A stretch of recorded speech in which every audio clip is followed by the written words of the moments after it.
10 ఏళ్ల కిందటనే చనిపోయాడు. వాళ్ళని చదివించి చేసి అన్ని చేసి జబ్బులు వచ్చాయి. వాళ్ళ పెళ్ళిళ్ళు వెనక నన్ను పట్టించుకోవడం మానేశారు.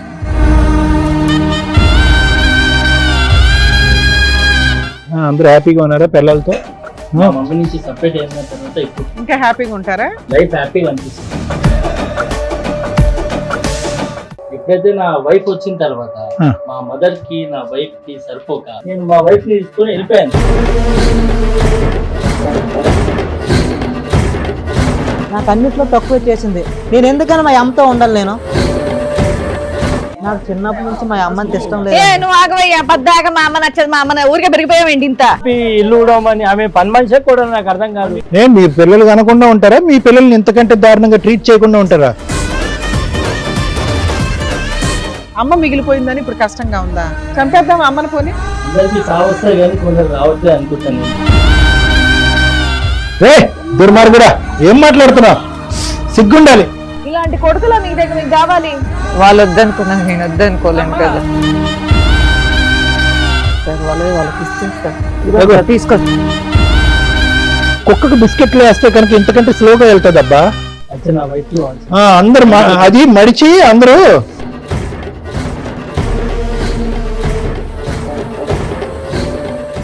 మగ పిల్లలు అయి ఉండి మీకు అమ్మ వాల్యూ తెలియలేదంటే చాలా అసహ్యంగా, చాలా బాధగా ఉంది. తల్లిరా, ఎన్ని కోట్లు ఇచ్చిన తల్లి ప్రేమ తీసుకురాలేరురా.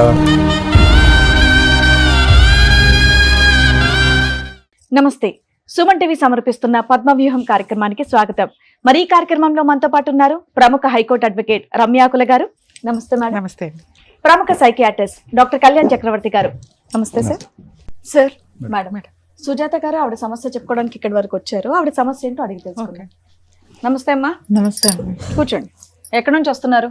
మేము ఇక్కడ హైదరాబాద్. ఏం చేస్తూ ఉంటారు? పని చేసుకొని దానికి వచ్చాను మేడం. నాకు 3 కొడుకులు మేడం. అలానా? వాళ్ళే మేడం. మా ఆయన 10 ఏళ్ల కిందటనే చనిపోయాడు.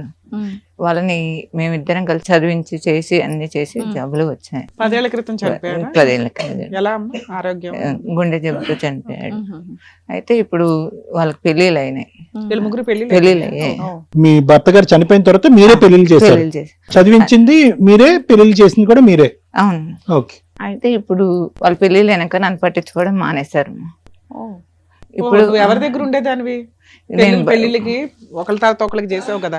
పెద్ద కొడుకు, రెండో కొడుకు, మూడో కొడుకు. పెద్ద కొడుకు దగ్గర ఉంటావా, రెండో కొడుకు దగ్గర ఉంటావా, లేదా మీ ఇంట్లో?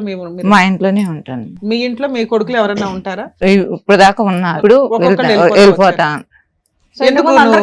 ఇప్పుడు దాకా మొత్తం కలిసే ఉన్నాం. సొంత ఇల్లా, రెంటెడ్ హౌస్? సొంత ఇల్లేమో. ఆస్తి వెనక ఉన్న ఆస్తి కట్టుకుంటూ ఉంది. మేము చేసిన కష్టం కట్టుకుంటూ ఉందమ్మా. దాన్ని ఉంది ఇప్పటికైతే. దాని ద్వారానే పిల్లల్ని చదివి తిప్పి కొడుతూ 5 ఏళ్లలో అన్ని అందరు ముగ్గురికి అయినాయి. వాళ్ళ మన వాళ్ళ బయట పంపించేయచ్చు కదా. వీళ్ళందరూ ఉద్యోగాలు చేసుకుంటున్నారమ్మా? చేసుకుంటున్నారు. నీ దగ్గర ఉండాలి అని నీ కోరిక? నా కోరిక. ముగ్గురు ఉండాలా? ముగ్గురు కోడళ్ళు, ముగ్గురు వాళ్ళ ఉండాలని అమ్మా నా కోరిక. ఓర్ని ఎందుకు గయ్యాల కోడళ్ళతో నువ్వెందుకు తల్లి? నా కోరిక విడిపోకుండా ఉండాలని, జాయింట్ ఫ్యామిలీ లాగా ఉండాలని. అవసరాలకు అవి ఇస్తున్నారా పిల్లలు? అది నీ పోషణ గానీ, ఆరోగ్యానికి గానీ ఉందంట? మాకే ఉందా? డబ్బు గురించి అయితే కాదు, ఏం లేదు. ఆ ప్రేమ ఆప్యాయతలు పంచేవాళ్ళు. ముగ్గురు కొడుకులు కళ్ళెదురుకుంటూ ఉండాలి. జాయింట్ ఫ్యామిలీ, జాయింట్ ఫ్యామిలీ, ఉమ్మడి కుటుంబం కావాలి. సూపర్, బాగానే ఉంది. పద్మమేమో ఉమ్మడి కుటుంబం చేసి పంపించాలి అంతా కదమ్మా. అడిగారా నీ కొడుకుల్ని? అడిగారా ఎరా బాబు రండ్రా బాబు ఉందాం అందరు కలిసి అని అన్నారా? వాళ్ళు ఉండని అంటున్నారు. వాళ్ళు అంటున్నారా కోడళ్ళు జుట్టు పట్టుకుని? కోడళ్ళు ఇక్కడ దాకా వస్తే, మీ పిల్లలు ఫోన్ చేస్తే వాళ్ళు ఇక్కడ దాకా వచ్చారంటే వాళ్ళలో ఇంకా మానవత్వం మిగిలినట్టే. అదేమన్నా బతికించడానికి మా వంతు ప్రయత్నం చేస్తాం. ఇదేనా రీజన్? ఇంకేమన్నా ఉన్నాయా? ఇంకేం లేదు. వాళ్ళు మా దగ్గర ఉండాలి. వాళ్ళు ఆస్తులు పంచేసి మాకు ఇచ్చేయండి అని అడుగుతున్నారు. అది కూడా అడుగుతున్నారు. Okay okay. సరే, ఏం బాబు చెప్పండి. మూడో వాళ్ళు ఎవరు? అందరికంటే పెద్ద హీరో ఎవరు? పెద్ద మధ్య హీరో? ఓహో, కరెక్ట్ కూర్చున్నారా? తెలుస్తుంది. చిన్నాడు. ఓకే. ముగ్గురికి పెళ్లి అన్ని అరేంజ్ మ్యారేజ్లేనా? Arrange marriage. అందరూ హ్యాపీగా ఉన్నారా పిల్లలతో? అంటే ప్రెసెంట్ ఓకే సార్. మా మమ్మీ నుంచి సపరేట్ అయిన తర్వాత ఇప్పుడు ఇంకా హ్యాపీగా ఉంటారా? లైఫ్ హ్యాపీగా అనిపిస్తుంది. అంత ఇబ్బంది పెట్టింది ఏంటమ్మా? సార్ యాక్చువల్ ఏంటంటే నా పెళ్లి కాక ముందు దాకా కూడా మా మదర్ తోటే ఉన్నాం సార్ మేము. రైట్. ఎప్పుడైతే నా వైఫ్ వచ్చిన తర్వాత ఆ. మా మదర్ కి నా వైఫ్ కి సరిపోక జగడం. నేను పొద్దున్న నుంచి ఆఫీస్ లో చేసి వచ్చి సాయంత్రం రాని వీళ్ళు మీ మమ్మీ అట్లా అని ఆమె ఇట్లా అని మా మదర్ చెప్పడం కలిసి ఇట్లా కొట్లాడుకునే కంటే దూరంగా ఉండి అప్పుడప్పుడు కలిస్తే సంతోషంగా ఉంటాం అనే దానికి నేను మా వైఫ్ ని తీసుకొని వెళ్ళిపోయాను సార్. ఎంతకాలం అయింది వెళ్ళిపోయి? పెళ్లిళ్ళు అయినాయా అవ్వడానికి ముందే వెళ్ళిపోయావా? లేదు, అందరు పెళ్లిళ్ళు అయినాయి, అయిపోయింది. అయినాక కూడా కలిసి ఉన్నాం, బట్ అది వర్కౌట్ అవ్వలేదు ఓకే సార్. ఓకే, ముగ్గురు పెళ్లిళ్ళు అయ్యేంత వరకు ముగ్గురు కోడళ్ళు ఇక్కడే ఉన్నారు అందరూ కలిపి. సరే, ఫస్ట్ కోడలతో అత్తగారికి పడలా, రెండో కోడల పరిస్థితి ఏంటి? మీ పరిస్థితి ఏంటి బాబు?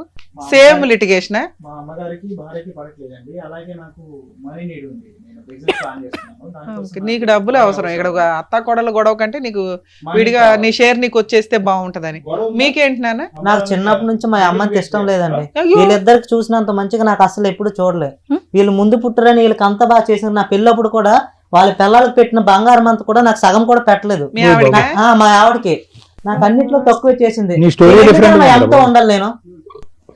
నాకు ఎందులోనో వీళ్ళతో సమానంగా ఏ రోజు నాకు చూడలేదు. సరే, ఏం మాట్లాడు- పెద్ద కోళ్ళనికి అది ఎక్కువ ఇచ్చి ఉంటదిలే అయ్యా, అప్పటికి ఆవిడ దగ్గర ఉండాలి కదా.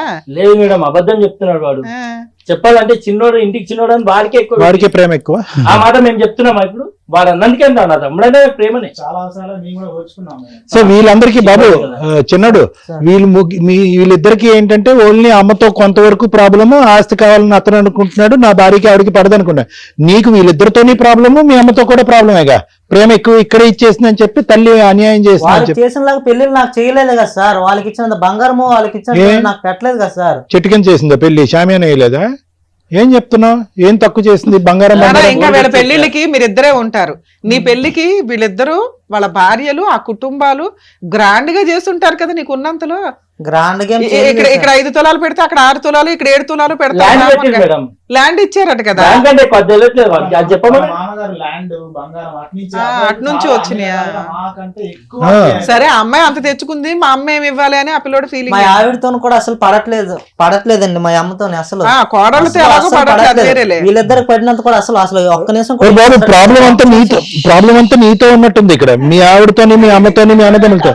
నీకు ప్రపంచంలో ఎవరంటేనే కూడా పడట్లేదు. అందరి చేతుల్లో నువ్వు అన్యాయం అయిపోయినట్టు మాట్లాడుతున్నావు. రెడీగా ఉంది. ఇప్పటి వరకు వచ్చిన కేసులన్నీ వేరు, ఈ ఎపిసోడ్ వచ్చినటువంటి సరే కేసులు తమ్ముళ్ళు, ఒక్కొక్కరికి ఒక్కో రీజన్ తో ఏ కారణం అని నువ్వేమొచ్చి మీ ఆవిడతో పట్టలేదు, నువ్వేమొచ్చి డబ్బులు కావాలి, అతనికి ఏమొచ్చి ప్రపంచమే వ్యతిరేకత, ఆ ప్రపంచంలో వ్యతిరేక ప్రపంచంలో వాళ్ళ అమ్మగారు. ఆయన ఒక్కడే ఒక- మరి ఇప్పుడు ఏం చేద్దాం? అమ్మని ఏం చేద్దాం? ఇప్పుడు అమ్మని ఏం చేద్దాం? పిచ్చి ప్రశ్నలో లేదు ఇది. మిమ్మల్ని కని ఈ స్థాయి వరకు పెంచినటువంటి తల్లిని ఏం చేద్దాం? మీరు కూడా సపరేట్ వెళ్ళిపోయారా? నువ్వు కూడా నేను వెళ్ళిపోయావా? Separate sir. మీరు మొదటి already నుంచి మా అమ్మతో మీరు నాకు నువ్వు- ఏ, నువ్వు నువ్వు ఆగవయ్యా, పొద్దాక మా అమ్మ నచ్చదు, మా అమ్మ ఊరికే పెరిగిపోయావేంటి ఇంత? ప్రపంచానికి సపరేట్ నువ్వు, మీ అమ్మకి కాదు. ఓకే, వీళ్ళిద్దరు పెళ్లిళ్ళు, ముగ్గురు పెళ్లిళ్ళు అయ్యేదాకా ఉన్నారు. మూడో ఆవిడ ఎంటర్ అయిన దగ్గర నుంచి ఈ పిల్లోడికి నచ్చలే, ఎవరికి నచ్చలే. అమ్మాయి ఇదే వంకనే అందరూ షిఫ్ట్ అయిపోయారు బయటికి. అందరూ బయటికి వెళ్ళి ఎంతకాలం అవుతుంది? నెల, 2 నెలల, 5 నెలల? ఎంత 6 months అవుతుంది. 6 months లో నువ్వు అందరూ తమ్ముడు, బయటికి వెళ్ళిపోయారు. నువ్వు 8 months అవుతుంది. నువ్వు ముందు వెళ్ళిపోయావు. నువ్వురా ఆడ పెళ్లి అయిన నేను దగ్గర 1 year నుంచి దూరంగా. అవుతుంది నీ ఫేస్ అలాగే ఉంది. 1 year నుంచి పెళ్ళైనప్పటి పెళ్లి అయిన నుంచి దగ్గర నుంచి బయట ఉన్నాడు. బాగా సుఖపడుతున్నారా ముగ్గురు కలిసి? ఆ? మీ అమ్మ బాధ ఎవరికైనా అర్థం అవుతుందో? ఒక్కసారైనా ఫోన్ చేశారా బయటకు వెళ్ళిన తర్వాత? అమ్మ తింటున్నావా? నీ నిద్ర ఎలా ఉంది? నీ ఆరోగ్యం ఎలా ఉంది? కన్న ప్రేమ, పెంచిన ప్రేమ అంతే ఆవిరైపోయిందా మీ ముగ్గురికి? ఆవిడ ఏం అడుక్కుంటుంది? సార్ నాకు డబ్బు అక్కర్లేదు, ఆస్తి అక్కర్లేదు, ప్రేమగా పలకరిస్తే చాలు, ముగ్గురు కొడుకులు నాకు కళ్ళెదురుకుంటా చాలు అని చెప్పి మీరు 100 మైళ్ళు దూరంలో ఉన్నారు కదా తల్లికి. బయట నుంచే టార్చర్ చేసుకుని మీ తినేసేటట్టున్నారు. అమ్మాయి ఆవిడ ఇక్కడికి ఇంకా వచ్చి ఏం ఇంట్లో అడుగుతుంది అనుకున్నారు? పలానా షోకి వెళ్తుంది అంటే అక్కడ ఏం అడుగుతుంది వాళ్ళ దగ్గర అని ఏమనుకుని ఉన్నారు మీరు? మా అమ్మ అంటే మాకు చాలా ఇష్టం. అబ్బా. చిన్నప్పటి నుంచి మమ్మల్ని కష్టపడి నిజం. అమ్మా. మమ్మల్ని పెంచింది. దేవుడు ప్రతి చోట ఉండలేక ఇప్పుడు ఆయనకు డబ్బులు అమ్మా, కావాలి నాన్న business కి. పెడతారు. అమ్మ చేయాల్సిన బాధ్యతలు చేసింది, గౌరవంగా మీ పెళ్లిళ్ళు చేసింది. ఇప్పుడు ఇక్కడికి వచ్చి మీ అమ్మ ఏం అడుగుతుందో తెలుసా? నా కొడుకులు నా దగ్గర ఉండాలండి అంటుంది. ప్రేమ అడుగుతుంది అంతే. అది ఏమన్నా తప్పుడు మాట? నాకు అది అర్థం కాల. మీ తమ్ముడికి అయితే తప్పుడు మాటే. మరి మీ ఇద్దరు సంగతి ఏంటో మా చెప్పండి. ఇద్దరి వాస్తవానికి వస్తే మా అమ్మ మాతోనే ఉండాలి, కానీ మేము ఇద్దరం ఒక దగ్గర ఉండలేని పరిస్థితి మేడం. ఆహా, ఓకే.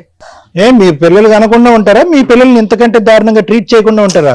మీ తండ్రి చనిపోయి 10 years, అప్పటి నుంచి ఆవిడే చదివిస్తూ ఇప్పటి వరకు ఈ స్థాయి వరకు పెంచి పెద్ద చేసి పెళ్లిళ్ళు చేస్తే కనుక మీ అమ్మగారికి ఇచ్చే రిటర్న్ గిఫ్ట్ ఇదా మీ ముగ్గురు? 6 నెలల నుంచి ఆవిడ ఒంటరిగా బతుకుతుంది. ఉందా, పోయిందా, ఏమన్నా జబ్బులు చేసినా ఏమన్నా మీకు గుర్తుందా కనీసం? మీ అమ్మ గురించి మీరు చూసుకోవాలా, మేము చూసుకోవాలా? టూ మచ్ ఉందయ్యా. పిల్లల్ని నాకు ఇవ్వండి అని 30 ఏళ్ళు 40 ఏళ్ళు ఉన్న పిల్లలది వచ్చి ఆవిడ అడుగుతుంది. తన వైఫ్ ని కూడా బాగా టార్చర్ పెట్టింది. పెట్టింది. ఏం టార్చర్ పెట్టింది? ఇలానే 4 నెలలు లేపేది మేడం. ఏంటి తప్పు మీ ఇంట్లో లేపి 4:30 ఇల్లు ఎకరా? ఇవ్వమని ఆమె పని మనిషే కూడా నాకు అర్థం కాదు. నిన్ను లేపమనాలి ఆమెమో నన్ను నిన్ను లేపమని చెప్పి ఓడమనాలి. ఈ ఇంట్లో నాన్న ఓడొచ్చుగా. 8 మంది ఉన్నప్పుడు బా, అత్తగారు కోడళ్ళు కలిపి పిల్లానికి వచ్చేసిందండి చక్కగా కష్టం. కఠినంగా పెళ్లి చేసుకుంటే ఇంట్లో పనులు చేసుకుంటే ఎంత అందంగా ఉంటది. అది కదా మీ ఆవిడ తల్లిరా. చాల్సింది. అమ్మ ఇప్పుడు దాకా కష్టపడింది, ఇప్పుడు నుంచి మన వంతు మనందరం కలిపి చేసుకుంటే ఒక యూనిటీ. మీ దగ్గర 100 కోట్లు ఉన్నా లేకపోయినా మీరందరూ ఒక యూనిటీగా ఉన్నది దానికంటే డబల్ పవర్. తల్లిరా, ఎన్ని కోట్లు ఇచ్చినా తల్లి ప్రేమ తీసుకురాలేరురా. నాన్న లేడు బాగుందా? తక్కువ ఒకరు బాగుందా? నాన్న లేడు బాగుందా? 10 ఏళ్ళు నరకం పడ్డారుగా, నాన్న ఉంటే ఎలా ఉంటుందని తెలుసుగా. అమ్మ మిగిలిపోయిందని ఇప్పుడు కష్టంగా ఉందా? చంపేద్దాం అమ్మని పోని. హ్యాపీ, మీ కుటుంబాలు మీరు బతకొచ్చు. రేపటి రోజున మీ పిల్లలు ఇలాగే ఆలోచిస్తారు. పిల్లల మెమరీస్ లోంచి కాసేపు బయటికి రండి రా బాబు. ఆ మెమరీస్ జీవితాంతం ఉంటది. ఆవిడ ఎంతకాలం బతుకుతుందో తెలీదు. ఏం పర్లేదు, ఎట్లా సరే కొడుకులు మేడం. కూర్చొని వేడుకలు. పెళ్ళాం ఊడిస్తే అంత బాధపడుతున్నావు మరి చిన్నప్పటి నుంచి. మరి మీ అమ్మ పొద్దున్నే లేచి ఊకి మీకు టిఫిన్లు చేసి స్కూల్కి పంపించి ఇవన్నీ చేసింది, అప్పుడు మరి బాధే లేదా? రేగా, అంటే అప్పుడు మీ అమ్మ పని మనిషా? ఒక్క 5 సంవత్సరాలు పెద్దోడే కదా నువ్వు 4 ఇంటికి. సంవత్సరాలు. నీ నాన్న లేడు కదా, ఎంత బాధ్యత తీసుకోవాలి నువ్వు? ఏం మాట్లాడుతున్నావు? తల్లి మెమరీస్ అంత ఈజీగా చీపురు కట్టతో ఎలా ఊడిచేస్తారా మీరు? ఆయనకి డబ్బు కావాలి, ఆయనకైతే అసహ్యం, ఈయనకైతే భార్య ఇంపార్టెంట్. సిగ్గుండాలి. నీ ఎక్స్ప్రెషన్ మార్చే బాబు, చిరాకు ఉంది నన్ను అప్పటి నుంచి చూస్తున్నా. తలుపు అడ్డం గుప్తనే ఉన్నావు. ఏమైనా ప్రాబ్లం ఉందా? నెక్ ప్రాబ్లం ఏమైనా ఉందా? లేదా? చిన్నోడికి ఏంటమ్మా, చిన్నప్పటి నుంచి బ్రెయిన్ ఎదగలేదు అడిగి? ఎదిగిందా? బానే ఉంది. ఏం మరి ఆడు బాగా ముద్దు చేసి చంకని ఎత్తుకుని కిందకి దింపకుండా పెంచితే ఎలాగే తయారవుతారు? చిన్నోడు కొద్దిగా గారవంగా మరీ గారం వాల్యూనే తెలియదుగా అతనికి. వాళ్ళిద్దరిని బాగా చూసుకుంటుంది, నన్ను అసలు చూసుకోదని చెప్తున్నాడు. ఇంకా పైగా గారం కాదు, కొద్ది కారం వేసి పెంచాలి ముగ్గురిని. మినిమం రెస్పాన్సిబిలిటీ ఉండాలి కదా. 3 కొడుకులు ఎలా ఉండాలి ఇంటికి? మేడం మా మమ్మీతో నాకు ఏ ప్రాబ్లం లేదు మేడం. ఆ. మా మమ్మీ నేను కావాలంటే నాతోనే ఉంచుకుంటాను, కానీ నాకు ప్రాపర్టీ కావాలా? బయటికి ఎందుకు వెళ్ళిపోయావు చెప్పు. డబ్బు కావాలి నీకు. అది ఇగో ఈయన అయితే వెళ్ళిపోయాడు, వాళ్ళ ఆవిడకి పడట్లేదు కాబట్టి. నువ్వెందుకు వెళ్ళావు? బిజినెస్ పర్పస్ లో బయటికి వెళ్ళాను. ఏంటి పిల్లని తీసుకుని వెళ్ళిపోయావా? వేరే ఊరికి వెళ్ళిపోయావా? సేమ్ ఊర్లో ఉన్నావా? కాదు, ఇప్పుడు ఎందుకు అమ్మ కావాలంటున్నావు? అప్పుడే తెచ్చుకోవాలిగా. నీ పిల్లలతో పాటు బయటకు వచ్చినప్పుడు అరే మీరేం అన్నదమ్ములు రా, నా తల్లిని నేను పట్టుకెళ్తాను రా అని చెప్పి పెట్టాలిగా. ఇక్కడికి వచ్చాక డైలాగులు కొడుతున్నావు. ప్లస్ కండిషన్ 8 months బ్యాక్ వెళ్ళిపోయావు, ఈయన 6 months బ్యాక్ వెళ్ళిపోయాడు. Plus condition- ఇష్టం ఉంటే తెచ్చుకోవాలి కదా ఈ 6 నెలల్లో. మా అమ్మ- వెళ్ళి ఆవిడతో కలిసి ఉండాలి కదా. నీకు మీ అన్నతో కలిసి ఉండడం ఇష్టం లేదు. మా అమ్మ కావాలి, నా బిజినెస్ కి సపోర్ట్ కావాలి. నువ్వు కండిషనల్ లవ్ నీది. ఆ లవ్ అట్లీస్ట్ క్లియర్ గా అమ్మని చూస్తే వ్యక్తపరుస్తున్నారు. డబ్బు వస్తుంది అనుకుంటున్నాడేమో. అమ్మతో పాటు డబ్బు రావాలి, డబ్బుతో పాటు బిజినెస్ పెట్టాలని కండిషన్ పెట్టావు. నువ్వు చాలా డేంజర్. తల్లితో బిజినెస్ చేస్తున్నావు. ఏనానా మీ ఆవిడకి కష్టపడుతుంది, ఆయనకి డబ్బు కావాలి. ఆయనకైతే అసలు స్టార్టింగ్ నుంచే ఇష్టం లేదు. వాటర్ బాటిల్ పట్టుకొని వెళ్ళి ఆయన దగ్గుతుంటేనే వెల్లవెల్లాడుతుంది ఈవిడ. ఎందుకు ఈవిడ అడ్డు? ఎట్లాగో నాన్నలేడు, మీ పనులు అయిపోయినాయి, చంపేద్దాం అమ్మని. ఏమో మేడం, అందరికి సాగు వస్తాయి కానీ కొందరు రావట్లేదు అనుకుంటాను నేను. ఏ దుర్మార్గుడా, ఏం మాట్లాడుతున్నా? సిగ్గుండాలి. ఇంత క్రూర తల్లి చావు కోరుకుంటున్నావా? నువ్వు ఏడుస్తున్నావు ఇక్కడ కూర్చొని. నువ్వు ఆగరా. ఏంటన్నా నిన్ను తీసుకెళ్ళి అక్కడ కూర్చోబెట్టేది? ఏమ్మా, ఇల్లు కోరుకుంటున్నాను. ఉన్నారుగా వాళ్ళు. ఏ మీ అన్నయ్య అలా అంటుంటే మీరు కూడా అసలు రెస్పాండ్ అవ్వరాలా? ఎందుకు మాట్లాడుతున్నావు అని కూడా అడగరా మీరు? ఏం మనిషిలో పశువులా? ఏం పశువులతో కూడా పోతున్న తప్పేమో. పోతున్నానే అనొచ్చు. ఏ బాబు, మీ అమ్మకి చావు రాలేదని భగవంతుడు దండం పెట్టుకుంటున్నావు, తొందరగా చావు రావాలని. ఇలాంటి కొడుకులా మీ దగ్గర మీకు కావాలి? ఈ కుటుంబం లేదనా మీరు బాధపడుతున్నారు ఇలాంటి కొడుకుల గురించా? మళ్ళీ మీకు కౌన్సిలింగ్ కావాలి. అమ్మా, ఈ కుటుంబాన్ని కలిపితే మాకు పాపం. క్రూయల్ పర్సన్ నీకు అవసరంలా. అమ్మా, ఈ కుటుంబాన్ని కలిపితే మాకు పాపం. అవును. తల్లి ప్రేమను వాళ్ళకి గుర్తు చేయాలమ్మా. తల్లిని ఏం చేస్తారో కదా. కూడా నమ్మకం లేదండి. ఎంతైనా తల్లిని కదమ్మా. వాళ్ళు వద్దనుకున్నాం, నేను వద్దనుకోలేను కదా. ఆయన ఏమన్నాడు ఎన్నావా? నేను అనకూడని మాట ఒకటి అంటే చిచ్చి అట్లా ఎట్లా మేడం అని యాక్చువల్ గా రియలైజ్ అవుతారు. అందరికి చావు వస్తుంది, వీళ్ళకి రావట్లేదండి అన్నట్టు మాట్లాడాడు. కొడుకులు చేతులలో తల్లి చచ్చిపోతున్నాయి ఏమీ కదమ్మా. వామ్మో, నువ్వు ఎంత పెచ్చ దానిలాగా ఉన్నావు. నీ కొడుకో పెచ్చా, నువ్వో పెచ్చా, వీళ్ళిద్దరూ పెచ్చా. సార్ వీళ్ళ వర్షన్ విన్నారుగా, మీరేమంటారు? అమ్మా, ఎంత చిక్కుముడి సమస్య అంటే బహుశా మీ వయసు ఉన్నటువంటి మీకు అసలు తల్లినే పోగొట్టుకున్నా పర్వాలేదు.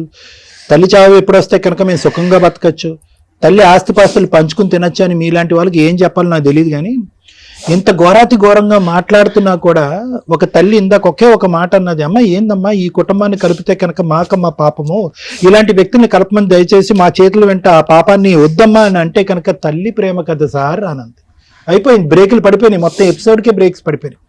అంటే ఒక తల్లి ప్రేమ ఏ స్థాయి అన్యాయాన్నైనా చూడటానికి రెడీగా ఉంటది. ఒక తల్లి ప్రేమ ఎంత క్రూరమైనటువంటి ప్రవర్తించేటటువంటి పిల్లల్ని బాధ్యత ఇంకా తీసుకోవటానికి ఇష్టపడుతుంది. కేవలం ఒకే ఒక మాట గురించి, మిగతావన్నీ తీసి పక్కన పెట్టేయండి అయ్యా. అమ్మా అని చెప్పి ప్రేమగా మీ ముగ్గురులో ఎవరు ఎప్పుడు ఆవిడ్ని ఆప్యాయతగా పిలిచారు ఒక్కసారి మీ గుండెల మీద చేసుకుని మాట్లాడండి. చావు గురించా కోరుకుంటారు? మీ తల్లి చావు గురించా? ఈ పాపం ఊరికే పోతుందా? మీ పిల్లలతో మీరు జీవితాంతం అంత సుఖంగా బతుకుతారా? మీరు పిల్లలు కనరా? ఆ పిల్లలు మీకు ఈ అన్యాయం చూపెట్టరా? ఏమనుకుంటున్నారు మీరు? ఏం కావాలి మీకు? ఇదంతా మీ పిల్లలు నేర్పించిన విద్యనా, లేదంటే మీకు వచ్చినటువంటి ఐడియాసా? ఒకడు బిజినెస్ అంటాడు, ఒకడేమో వచ్చి మా పిల్లాన్ని 4:30కి లేపింది కాబట్టి మా అమ్మ టార్చర్ పెట్టింది అంటాడు. ఇంకోడేమో వచ్చి నా జీవితకాలంలో తల్లి ప్రేమే చూడలేదండి, నా తల్లి మించినటువంటి రాక్షసే లేదు, మా అన్నదమ్ములు రాక్షసులే, మా తల్లి రాక్షసే అని అంటాడు మూడోవాడు. మీ ఇద్దరు బట్టే కదా మూడోవాడు నేర్చుకునేది. మీ ముగ్గురికి ఎప్పుడు రియలైజేషన్ వస్తుందో నాకు తెలియదు మా అన్న. ఒక్క మాట అయితే చెప్తున్నా, ఈ రోజు నిజంగా మీ మనస్సాక్షి మీద చేసుకుని మా అమ్మ ఈ తప్పు చేసిందండి, మా అమ్మ అన్యాయం చేస్తుందని చెప్పండి. మీ గత స్మృతుల్లోకి వెళ్ళండి. మీ అమ్మ ఎంత కష్టపడిందో ఆలోచించండి. మీ నాన్నగారు ఉండగా వాళ్ళిద్దరూ ఎంత కష్టపడ్డారో ఒక్కసారి ఊహించుకోండి. మీ నాన్నగారు చనిపోయిన తర్వాత ఒంటి చేతి మీద మీ అమ్మ మీ ముగ్గురిని ఎలా సాకిందో ఒక్కసారి ఆలోచించండి. పిల్లలు వస్తే కనుక దేవుళ్ళు అయిపోరు నాన్న మీ ఇద్దరు. ఎల్లకాలం ఈ సంతోషాలు సుఖాలు ఉండవు. ఒక్కసారి ఆలోచించుకోండి. ఇవి నిజంగా మీరు ఆలోచించి మాట్లాడేటటువంటి మాటల, ఆలోచించి తీసుకున్నటువంటి నిర్ణయాల, లేదంటే మీ పిల్లలు వెనకాతల నుంచి ఆడించేటటువంటి నాటకమా? ఏం జరుగుతుంది ఇక్కడ? మమత గారు, ఒకటి నేను చెప్తున్నా, నిజంగా ఆస్తి గురించే అనుకుంటున్నాను. అంటే మరి నాకు తెలియదు దేని గురించి వీళ్ళు ఈ నాటకం ఆడుతున్నారో. నిజంగా ఆస్తి గురించే అయితే కనుక ఆస్తి నిజంగా మీకు అవసరమా? నాకు అవసరం లేదు సార్, వాళ్ళకి ఇచ్చేస్తాను. ఇదిగో తీసుకోండి. ఓరి కక్కుతు మొహాలారా, మరి కుక్కకు బిస్కెట్లు వేస్తే కనుక ఇంతకంటే స్లోగా వెళ్తుంది అబ్బా. ఏమ్మా నన్ను అడగాలిగా, చెప్తా. యాక్చువల్ నా వైఫ్ కి కావాల్సింది.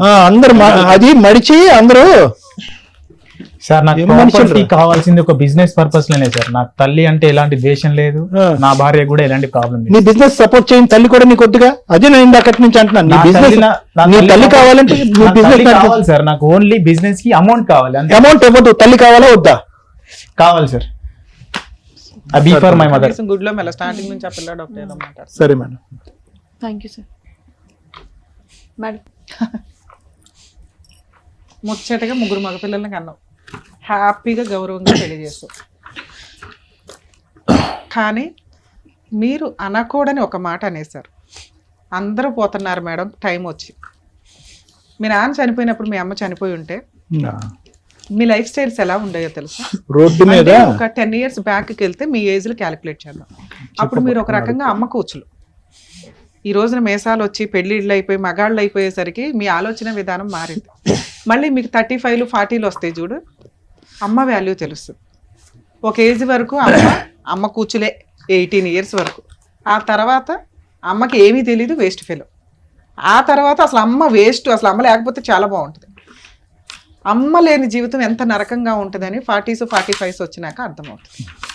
మగపిల్లలు అయి ఉండి మీకు అమ్మ వాల్యూ తెలియలేదంటే చాలా అసహ్యంగా, చాలా బాధగా ఉంది. ఇక్కడ నా కొడుకుల్ని నాకు ఇవ్వండి అని ఒక తల్లి వచ్చి అడిగితే మీరు అడుగుతున్నది మా భార్యలు, అమ్మ కోడళ్ళు. కాస్త ఈ ఎపిసోడ్ చూస్తే మీరు అత్తలు అవుతారమ్మా, ఈవిడేమి గయ్యాలి అత్తగారు కాదు.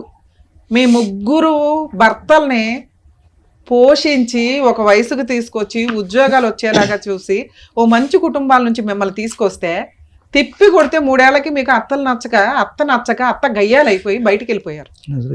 ఇలాంటి ఒక సమాజంలో రేపటి రోజున మీ పిల్లలు ఇదే చూస్తారు. మీరు అత్తలు అవుతారు, మీ హస్బెండ్లు నాన్నలు అవుతారు, మీ పిల్లలకి మీరు ఇదే పరిస్థితి ఫేస్ చేయాల్సి ఉంటుంది. అబ్బో చెప్పావమ్మా చాలు అనుకుంటే చూడండి రేపటి రోజున జరిగేది ఇదే. ఈ రోజు మోరల్ వాల్యూస్ ఉన్న పిల్లలే ఇలా ఉన్నారు. ఎవ్రీ 5 yearsకి ఫాస్ట్గా చేంజ్ అవుతున్న జనరేషన్లో మీరు ఉన్నారు. మీ పిల్లలు ఎంత ఫాస్ట్గా ఆలోచిస్తారో ఒక్కసారి ఆలోచించండి. ఈ రోజున మీరు మీ అత్తగారిని దగ్గరికి తీసుకోలేకపోతే మీ మగవాళ్ళని కంట్రోల్ చేసే అర్హత ఇంకెవ్వడికి లేదు. ఇక్కడ వాళ్ళని చెడగొట్టి తీసుకెళ్తే మీ గొయ్య మీరు తవ్వుకున్నట్లే లెక్క. ఎవరినొకరు తగులుకుంటారు, ఎవరికి సమాధానం చెప్తారు? అత్తే మీకు అవసరం లేనప్పుడు ఎవరొచ్చి అడుగుతారు మీ ఆయన అక్రమ సంబంధాలు పెట్టుకున్నారని? అప్పుడు విడిపోయి డైవర్సులు తీసుకొని పిల్లల్ని తీసుకొని బయటకు వెళ్తే మీరు అనాథలు అవ్వాలి. ఆ రోజు వండి పెట్టడానికి అమ్మ కూడా ఉండదు. మీకు గౌరవంగా ఈ రోజున పెళ్లిళ్ళు అయినాయి అంటే మీ అమ్మ ఉండడం వల్ల అయ్యింది. కనీసం ఆ విశ్వాసం లేకుండా గౌరవంగా అన్నీ చేసుకుని ఆవిడ వెళ్తే ఆ పిల్లాడేమో మాకు ఈక్వల్గా ఇవ్వలేదు, ఈయనేమో ఆస్తుంటే బాగుండు, కనీసం ఏదో గుడ్లో మెల్లయ్యా అమ్మ అంటే ఇష్టమని మాట్లాడుతున్నావు, వదినతోటి అన్నతోటి పడలేదండి బయటికి వెళ్ళాను అన్నావు. కనీసం అప్పుడు 6 నెలల నుంచి అన్న బయటికి వెళ్ళిపోతే అమ్మ ఎలా ఉంది అని మీరు వెళ్ళి మాట్లాడుకోవాలి. మీరేమీ కష్టపడి సంపాదించింది లేదు. ఆయన ఆవిడ కూడబెట్టిన ఆస్తికి కుక్కలు పడినట్టు పడ్డారు చూసారా. ఏమి అర్హత ఉంది మీకు? వాళ్ళ భర్త సంపాదించిన ఆస్తి ఆయన ఆల్రెడీ వీలునామా రాసి ఆవిడ పేరు మీద రాశాడు. ఆవిడ విసిరేస్తే తీసుకోవడానికి మీకు సరిపోద్ది అనుకుంటున్నారా? మీకు సేల్ రిజిస్ట్రేషన్ చేసినా క్యాన్సిల్ చేసుకునే రైట్స్ ఆవిడకున్నాయి. అందులో చిల్లి గవ్వ కూడా మీకు రాదు. పేపర్స్ నోరు మూసుకొని ఆవిడకి ఇవ్వండి. నిజమైనటువంటి ప్రేమ అయితే సిగ్గుండాలి కదా. మాతోటే ఉందమ్మా. అమ్మ నువ్వు మాతోటే ఉండమ్మా. మాకు ఆస్తి వద్దమ్మా, నువ్వే కావాలమ్మా మాకు. తల్లి క్షమాపణ చెప్పండి, మనస్ఫూర్తిగా క్షమాపణ చెప్పండి. అవకాశం ఉంటే మీ భార్యల చేత కూడా క్షమాపణ చెప్పించాలి. నానా మీరు షార్ట్ టెంపర్ డెసిషన్స్ కరెక్ట్ కాదు. మీ అమ్మ ఇక్కడికి వచ్చి ఆస్తి పేపర్లు కూడా తీసుకొని వచ్చింది. ఆ పేపర్లు చూసినాక మేము ఆల్రెడీ ఏ లీగాలిటీ నేను చెప్పాలా తనకి అంత అమాయకత్వం ఏంటంటే నా ఆస్తి నా పిల్లలదే కదా, అందరూ ఒక ఇంట్లో ఉంటే గౌరవంగా ఉంటుంది, బాగుంటుంది, నా మనవాళ్ళు మనవరాళ్ళతో ఇలా బతకాలని నా భర్త కోరుకున్నాడండి. ఆయన సంపాదించిన ఆస్తి నా పేరు మీద రాశాడు. అసలు ఆవిడ తెలియదు ఆవిడ పేరు మీద రాశాడు. ఆవిడ దగ్గర ఉంది పేపర్లు ఉన్నాయి, అందరం వారసులు అనుకుంటుంది. ఆవిడ వాటా కూడా మీకు ఇచ్చేసి ఆవిడ అనాథాశ్రమానికి వెళ్ళడానికి కూర్చుందంటే ఏం మనుషులయ్యా మీరు? మీ అమ్మ గురించి మీరు కదా బాధపడాలి, మేం బాధపడుతున్నాం. ఎంత తప్పు మాట్లాడేశారో తెలుసా? నీ భార్య ఎంత నీకు ఇంపార్టెంటో మీ అమ్మ కూడా అంతే. అమ్మ కోసం భార్యను వదిలేయకూడదు, భార్య కోసం అమ్మను వదిలేయకూడదు. సరే ఇవి చాలా రాంగ్ మాటలు. పిల్లడంటే తెలియక మాట్లాడాలని అనుకుంటాం. మీరు పెద్ద ఇంటికి పెద్ద బాధ్యత మీ భుజాన్ని వేసుకోవాలి. తమ్ముళ్ళు ఏదైనా తప్పు చేసినా మీరు మాట్లాడగలిగే స్టేజ్ లో ఉండాలి. నీ భార్య నువ్వు కంట్రోల్ చేసుకోవాలా, ఇన్ఫార్మ్ చేయాలా. నీ భార్యకి నీ రూమ్ లోకి వెళ్ళాలా, నీ భార్యకి చెప్పుకోవాలా అమ్మ తెలియదు, అమ్మ చిన్నది, అమ్మకి ఏదో అమాయకత్వంగా అయిపోయింది, ఆవిడ జనరేషన్ వేరు మంద వేరు, నా తమ్ముళ్ళు ఉన్నారు, నా బాధ్యత ఉంది. మీ ఆవిడ నువ్వు కౌన్సిలింగ్ కి తీసుకెళ్లాలా. నువ్వు రాయి అని మాట్లాడడం వల్ల అలా ఆవిడ బయటకు వెళ్ళిపోయింది. ఆ అమ్మాయి అంత గయ్యాడు గంపేం కనిపించలే మాకు. ఆ పిల్లోడు అటు ఇటు కన్ఫ్యూజ్ లోనే ఉన్నాడు, ఏం చేయాలో తెలియదు. అన్నే అలా చేసినప్పుడు ఆయన ఏం చేస్తాడు? ఆ పిల్లోడికి అసలు ఆ మాత్రం జ్ఞానం కూడా లేదు. ఎందుకంటే ఆ పిల్లోడు ఫస్ట్ నుంచి చిన్న పిల్లోడే, ఖచ్చితంగా గారంగానే చూసుకున్నారు. మీ అందరి చేతుల మీద పెరిగిన పిల్లోడు, వాళ్ళిద్దరే నీ వల్ల డ్యామేజ్ అయ్యారు. మీ అమ్మ రోడ్డు మీద పడింది. ఎవరిని అనగలను నేను? ఈ రోజున మిమ్మల్ని అనగలను. నాన్న తర్వాత ఆ ఇంటి బాధ్యత తీసుకున్న వ్యక్తివి మొక్కలు చేసి పడేశావు. 100 కోట్లు ఇచ్చిన రాని ప్రేమ రాదు తల్లి ప్రేమ. అరే అమ్మ లేకపోతే ఎట్లా ఉంటుందో తెలుసా లైఫ్? ఏం చేస్తున్నారు నాన్న మీరు? మీ ఆస్తి కంటే 10 రెట్లు ఎక్కువ మీ అమ్మ. గబుక్కుని మీకు ఏదైనా జరిగితే ఏదన్నా ప్రాణం పెడుతుంది తెలుసా? టూ మచ్ అనిపించలా మీకు? నానా ఏనండి మీకు చెప్తున్నా, మీరు అదేమన్నా తాకడ పెట్టుకుని మార్టిగేజ్ మీ ముగ్గురు ఒక మాట అనుకొని ఆవిడ ఒప్పించుకొని ఏమన్నా ఫైనాన్షియల్ మీకు అవసరం ఉంటే లోన్ పెట్టుకొని సపోర్ట్ గా తీసుకోండి. ఒక్క మాట మీద మీ ఆవిడకి కౌన్సిలింగ్ ఇప్పించుకుంటారా, లేదా మీ ఆవిడ తీసుకొని మా దగ్గరికి తీసుకొస్తారో, సార్ దగ్గరికి తీసుకొచ్చినా నా దగ్గరికి తీసుకొచ్చినా కౌన్సిలింగ్ ఇస్తాం. ఆవిడ చిల్లిగవ తీసుకునే రైట్స్ మీకు లేవు. అందరూ కలిసి ఆ ఇంట్లో ఉంటానంటే నేను ఒక అగ్రిమెంట్ రాస్తాను. ఆ అగ్రిమెంట్ ప్రకారం ముగ్గురు కాస్త అమౌంట్ ఏదో లోన్ పెట్టుకొని తీసుకొని లోన్లు మీ ముగ్గురు ఈక్వల్ గా కట్టుకోండి. ఆవిడ్ని పువ్వుల్లో పెట్టి చూసుకోవాల్సిన బాధ్యత మీది. పువ్వుల్లో పెట్టుకోపోయిన పర్ల రోడ్డు మీద అయితే పడేయకండి. మీరు రోడ్డు మీద పడేసిన ఆవిడకి ఏం ఫరక్ పడదు. ఆవిడకి కావాల్సింది కొంచెం ధైర్యం. మీ అందరికి కౌన్సిలింగ్ ఇచ్చి ఆవిడకి ఒక్కదానికి మేము కౌన్సిలింగ్ ఇచ్చి నాన్న మీ దగ్గర ఆస్తుంది నలుగురు అనాథల్లో పెట్టుకొని ఉన్నా వాళ్ళకి లైఫ్ ఇచ్చిన ఆవిడ బాగా బతుకుతుంది. అందరం కలిసి ఉన్నాం. ఓకే అన్నయ్య, మంచి మీ ఆవిడని ఒప్పించుకోండి. ఎంత డ్రామాలు ఇస్తే మా దగ్గరికి తీసుకొని వాళ్ళని కూడా మీ దగ్గర తీసుకొస్తాం సార్. ఒకసారి వాళ్ళకి చెప్పండి, మాట్లాడదాం. మీ ముగ్గురు ఒక మాట మీద ఉండండి ఫస్ట్, తర్వాత మీ పిల్లలు ఆటోమేటిక్ గా మీ దారిలోకి వస్తారు. అమ్మ మీరు ఏ పేపర్లు ఎవరికి ఇవ్వాల్సిన అవసరం లేదు. మీకు ఇప్పుడు లీగాలిటీ చెప్తున్నా, మీకు తెలియక అమాయకంగా పేపర్లు ఇచ్చారు. కానీ ఆ ఆస్తి పూర్తిగా మీ షేర్ సగం ఉంది, మీ హస్బెండ్ షేరు ఆయన వీలునామా రాశారు మీ పేరు మీదకి. మీ తదనంతరమే వాళ్ళకి వెళ్తుంది. కాకపోతే మీరు ఎప్పుడో ఏదో అయిపోయినాక ఆస్తి వస్తుందంటే చంపేసేలాగా ఉంటారు జనాలు. ఇంకా నీ పిల్లలకి అంత గౌరవంగానే ఉన్నారు, తెలియక వాళ్ళ ఆవిడ మాటలేని పిచ్చి మాటలు తొందరపాటుతో తల్లి. మాట్లాడు. నీ ఆస్తి నీ తదనంతరమే వాళ్ళకి వెళ్తది. అప్పటిదాకా నీ దగ్గరే ఉంచుకో. నీ పిల్లలకే ఇస్తావా, మనవాళ్ళకి మనవరాలకి నీ తదనంతరం ఈక్వల్ గా రాస్తావా, నీ ఇష్టం. నువ్వు కోరుకునే దాని ప్రకారం కొంచెం అయితే మీ కోడళ్ళకు కూడా కౌన్సిలింగ్ ఇవ్వాలమ్మా. వాళ్ళు మీ దగ్గరికి వస్తారు, కలిసి ఉండడానికే చూడండి. వాళ్ళు ఏదో చిన్న చిన్న విషయాలు చెప్తున్నారు, పొద్దుటే లేగుడు, పని అమ్మాయిని పెట్టుకోమ్మా. ఈ రోజుల్లో అంతమందికి పనులు చేయడం కోడళ్ళకు కూడా అవ్వదు. కొంచెం ఆలోచించండి మీరు కూడా. మీరు అందరం మన ఇంట్లో వాళ్ళమే వండుకోవాలని కూడా బాగానే ఉంది, కానీ పిల్లలు తగ్గట్లు వాళ్ళ డెసిషన్ తీసుకోండి, వాళ్ళకి లీడర్షిప్ ఇవ్వండి, వర్కౌట్ అవుతుంది. చాలా మందికి చెప్తున్నానండి తల్లిదండ్రులకి, మీరు ఆస్తులు ఇవ్వాలి అనుకుంటే మీరు ఒక 1/4 షేర్ మీరు ఉంచుకొని మిగతా ఆస్తులు పిల్లలకి పంచండి. ఈ రోజున రెండో అబ్బాయి మాట్లాడిన మాట నిజం. ఎందుకంటే వాళ్ళు బయటకు పైకి వెళ్ళాలి అంటే వాళ్ళకి ఫైనాన్షియల్ సపోర్ట్ కావాలి. అంతా మా కష్టార్థితో మేము ఉంచుకుంటామంటే పిల్లలు విలన్లా తయారవుతారు. 2, మిమ్మల్ని మీరు పోషించుకోవడానికి మీరు ఉంచుకోకపోతే ఈ రోజు ఈవిడ రోడ్డు మీద పడేస్తే అయినా వాళ్ళ భర్త రాసిచ్చింది సేఫ్ సైడ్లో ఉంది. రిజిస్టర్డ్ వీల్నామా చాలా అవసరం. మీ తదనంతరం మీ ఆస్తులు ఎలా చెందాలి అనేది మీరు ఖచ్చితంగా రాయాలండి. రాకపోతే కుక్కలు చింపిన ఇస్తర్లాగా వీళ్ళకి వీళ్ళే తన్నుకుంటారు. ఏ కొడుకు ఏ ఆస్తి ఎలా ఇవ్వాలి, ఏ కూతురికి ఎలా ఇవ్వాలని రాసి పెట్టండి. మీ తదనంతరమే, ఇప్పుడు ఎవడో లాక్కోవడానికి ఉండదు. దయచేసి ఇవి మీరు ఫాలో అవ్వకపోతే పిల్లల్ని మీరు ఎంత పెంచి ఎంత చదివించినా కూడా వాళ్ళని సమాజంలో మీరు విలన్స్గా చూపించిన వాళ్ళు అవుతారు. నాన్న, ఇంకా మీ విషయానికి వస్తే మీ కష్టార్జితాన్ని మీరు నమ్ముకోండి. ఇక్కడ ప్లాట్ఫామ్ ఇచ్చారు వీళ్ళు, మీరు ₹1 దానికి యాడ్ చేయాలి, అది పట్టుకొని పీకు తినేసాం, మా ఆవిడ ఇష్టం మేము ఇష్టం అనుకుంటే కుదరదు. పిల్లలకి మీరేం మోరల్ వాల్యూస్ నేర్పించుకుంటారు? రేపటి రోజున ఈ జనరేషన్ ఎలా ఉందో చూసారుగా. మీరే 10% క్రూయాలిటీతో ఉన్నారంటే మీ పిల్లలు 80% క్రూయాలిటీతో పెరుగుతారు. ప్లీజ్ కొంచెం దయచేసి అర్థం చేసుకోండి. మీ వైఫుల్ని మీరు తీసుకొని వస్తే మేము కౌన్సిలింగ్ ఇస్తాం ఇంకొకసారి, సరేనా? కొంచెం ఒక 1 వీక్ 10 days లో మంచి రోజులు చూసుకొని అమ్మతో జాయిన్ అవ్వండి నాన్న. కరెక్ట్ కాదు. Thank you madam, all the best. అందరు కలిసి వెళ్ళండి, అందరు కలిసి వెళ్ళండి. అమ్మని తీసుకుని వెళ్ళండి, అమ్మ చేయి పట్టుకుని వెళ్ళండి. చక్కగా తల్లిని 3 కొడుకుల్ని కలిపి పంపించారు డాక్టర్ గారు. Thank you. Advocate madam, thank you so much. మరో కథతో మళ్ళీ కలుద్దాం.